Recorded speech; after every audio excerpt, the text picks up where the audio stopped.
How is it being Jewish in France? It's a fight. Yeah. But being a Jewish is a fight. But we're friends. This is KoshaDillz. I am outside the 2024 Olympics opening ceremony, day one. For the other people kicking it with Israel, France. Vibe check on the beat in the street.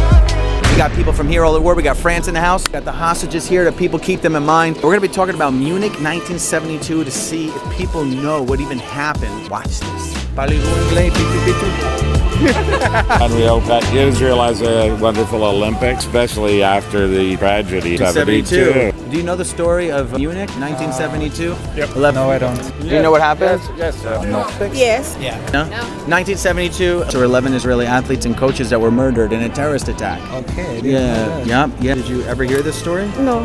Never? No, never. Now that you say, I mean, I have heard of the tragedy before. I was 9 years old. We were all plastered to the TV. We were just stunned that this could happen. No, we didn't get tickets for the opening ceremonies because of the concern of safety. Israel's the only place that we come to a game and there's people booing us. You're just trying to live. Should we keep politics out of sports? Every single day we see politics in and out, but at the Olympics we're here for human achievement, we're here for sport.